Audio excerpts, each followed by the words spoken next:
আসসালামু আলাইকুম রহমতুল্লাহ। Home tutor একাডেমিতে তোমাদের জানাই স্বাগত। সুপ্রিয় অষ্টম শ্রেণীর শিক্ষার্থীরা, আশা করি তোমরা ভালো আছো। আজ আমি তোমাদের সাথে আলোচনা করব গণিতের প্রথম অধ্যায় অর্থাৎ প্যাটার্ন নিয়ে আলোচনা করব। আজকে আমাদের আলোচনার মূল বিষয় থাকবে মূলত হচ্ছে এই যে ম্যাজিক বর্গ গঠন নিয়ে মূলত আলোচনা করব। আর তোমরা যদি আমার আগের ভিডিওগুলো দেখতে চাও, আমি ডিসক্রিপশনে লিংক দিয়ে দেবো, তোমরা চাইলে সেখান থেকে দেখতে পারো।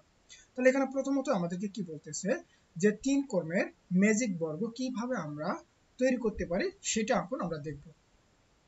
তাহলে একটি বর্গক্ষেত্রকে দৈর্ঘ্য ও প্রস্থ বরাবর তিন ভাগে ভাগ করে 9টি ছোট বর্গক্ষেত্র করা হলো। অর্থাৎ ম্যাজিক বর্গ মানে কি, তুমি হচ্ছে তিন করবে, তার মানে হচ্ছে 3 গুণন, অর্থাৎ হবে কয়টা, আমার হচ্ছে 9টা। তার মানে কিভাবে, তার মানে এরকম তুমি যদি একটা বর্গ আঁকো এবং এই দিক বরাবর তোমার থাকবে হচ্ছে 3টা, আবার এই দিক বরাবর থাকবে তোমার হচ্ছে 3টা। তার মানে কত হবে যে 1 2 3 4 5 6 7 8 9টা।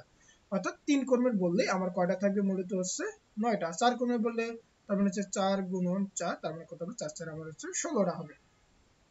তাহলে প্রতিটি এই যে ক্ষুদ্র বর্গক্ষেত্র 1 থেকে 9 পর্যন্ত ক্রমিক স্বাভাবিক সংখ্যাগুলো এমন ভাবে সাজাতে হবে যাতে পাশাপাশি উপর নিচ ও কোণাকুণি যোগ করলে যোগফল একই হয়। অর্থাৎ আমরা এখানে যে এই যে একটা কি পাইলাম, এই যে 9টা যে আমরা ক্ষুদ্রতম যে বর্গক্ষেত্রগুলো পাইলাম, এগুলো আমরা এবার কি করব, যদি এমন কিছু স্বাভাবিক সংখ্যা বসাইতে হবে 1 থেকে 9 পর্যন্ত, সেগুলোকে তুমি যদি এই বরাবর যোগ করো অথবা এই বরাবর যোগ করো অথবা এইরকম কোণাকুণিও যদি তুমি যোগ করো, তাও কি হইতে হবে, একই হইতে হবে। তাহলে এইরকম এক্ষেত্রে তিন ক্রমের ম্যাজিক সংখ্যা হবে মূলত হচ্ছে 15। অর্থাৎ তুমি যে কোনো ভাবে পাশাপাশি উপর নিচে বা কোনাকুনি গুণ করলেও সেটাকে কত হইতে হবে, 15 হইতে হবে। তাহলে আসলে আমরা 15 কিভাবে আমরা নিয়ে আসবো, দেখো আরো কিছু এখানে বলা আছে যে আমরা কিভাবে নিয়ে আসতে পারি। তাহলে সংখ্যাগুলোকে সাজানোর বিভিন্ন কৌশলের একটি কৌশল হলো যে কেন্দ্রের ছোট বর্গক্ষেত্র পাশ সংখ্যা বসিয়ে কর্ণ বরাবর বর্গক্ষেত্র জোড় সংখ্যাগুলো লিখতে হবে, যেন কর্ণ বরাবর দুটি সংখ্যার যোগফল কত হয়, 15 হয়। তাহলে দেখো আমাকে বলতেছে যে এই যে কেন্দ্রের ছোট বর্গক্ষেত্রতে 5 বসাইতে হবে। দেখো কেন্দ্রে কি আছে আমার, এই যে এই ঘরটা, এখানে আমাকে 5 বসাইতে হবে। এবার আমরা কর্ণ কি জানি বলো তো, কর্ণ মূলত হচ্ছে এই বরাবর। তার মানে তুমি যদি এই যে এইটা একটা হচ্ছে কি, আবার হচ্ছে এখানে কর্ণ, আবার এই যে এই বরাবর এটা একটা আমার হচ্ছে কি কর্ণ।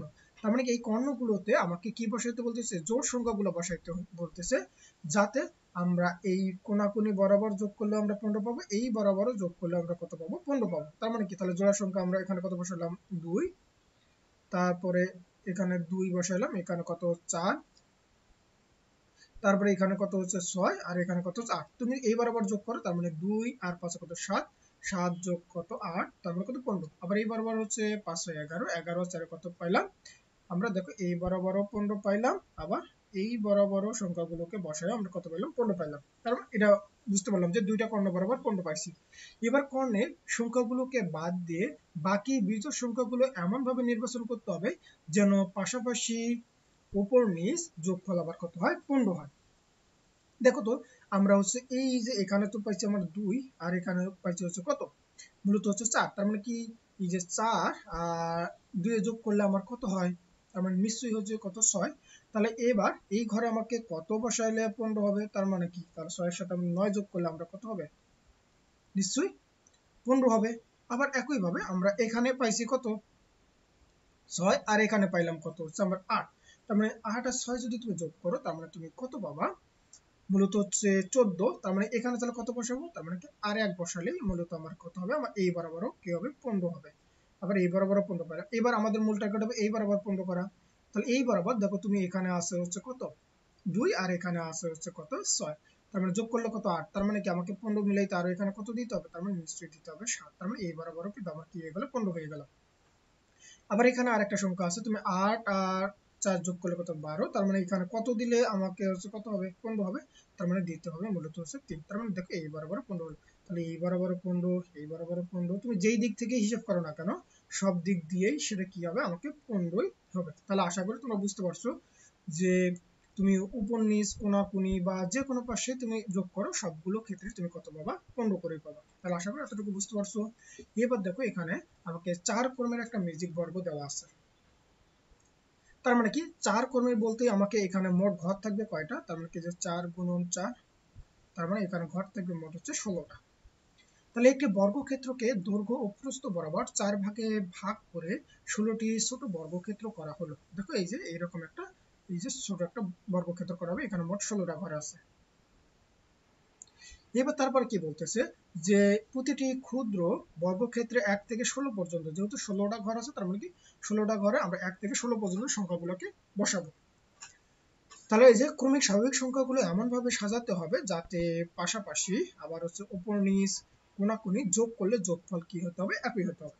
তাহলে এই ক্ষেত্রে যোগফল তোমাকে কত করতে হবে, 34 করতে হবে। তাহলে এই 34ই হলো এই 4 ক্রমের ম্যাজিক সংখ্যা। তাহলে সংখ্যাগুলো সাজানোর বিভিন্ন কৌশল রয়েছে। একটি কৌশল হলো সংখ্যাগুলো যে কোনো কোণা থেকে আরম্ভ করে ক্রমান্বয়ে এই যে পাশাপাশি উপর নিচ লিখতে হবে। তাহলে অর্থাৎ তুমি কি করবা, এই সংখ্যাগুলোকে এই যে এক কোণা থেকে শুরু করতে হবে এবং তারপরে এই যে ক্রমান্বয়ে এগুলোকে লিখতে হবে। লিখলে তুমি কত পাবে, যে 16 পর্যন্তই পাবা। এবার তারপরে কি করতে বলতেছে যে কর্ণের সংখ্যাগুলোকে বাদ দিয়ে বাকি সংখ্যাগুলো নির্বাচন করতে হবে।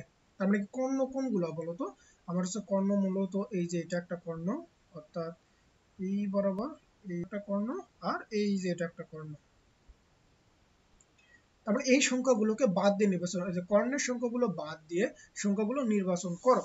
তার মানে আমরা কাকে কাকে বাদ দেব, এই যে দেখো, তাহলে এই যে কর্ণ বরাবর যে সংখ্যাগুলো আছে আমি সেগুলোকে এই যে বাদ দেওয়া হলো। তার মানে কি এখানে দেখো কর্ণ বরাবর কোনো সংখ্যা নেই, তাহলে সংখ্যাগুলোকে বাদ দিয়ে দিলাম।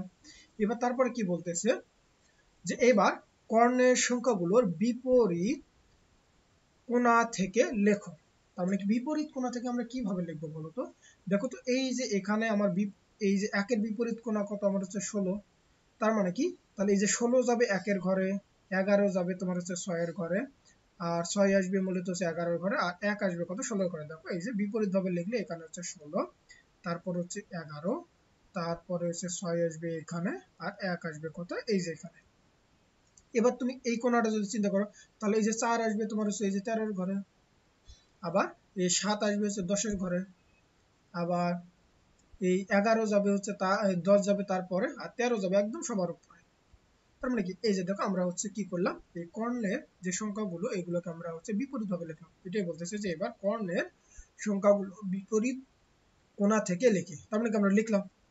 এবার পাশাপাশি উপর নিচ কোণাকুনি যোগ করে দেখো যে যোগফল কত হবে, 34 হচ্ছে। অর্থাৎ তুমি এরকম করে সাজানোর ফলে বাকি যে সংখ্যাগুলো দেওয়া আছে না সেগুলো তুমি সেম জায়গায় বসাও। তার মানে এই যে এখানে এই যে 2 বসাও, এখানে 3, এখানে 3 বসাও, এই যে দেখো 2 3 বসানো হয়েছে।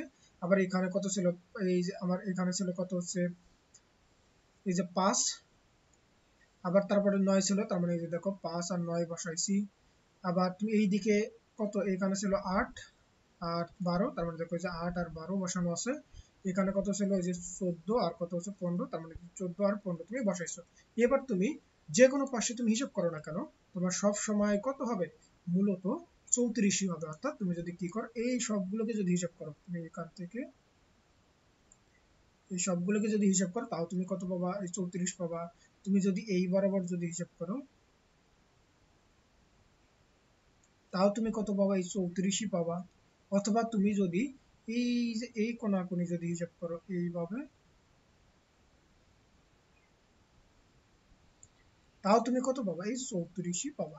অর্থাৎ তুমি যে কোনো ভাবে হিসাব করো না কেন তুমি কত পাবা, সেগুলোকে 34ই পাবা। তাহলে আশা করি তোমরা বুঝতে পারছো যে আসলে এই ম্যাজিক বর্গগুলো কিভাবে তৈরি করা হচ্ছে। তাহলে আজকের মতো এই পর্যন্তই। তোমরা সকলেই ভালো থাকবা, সুস্থ থাকবা। আল্লাহ হাফেজ।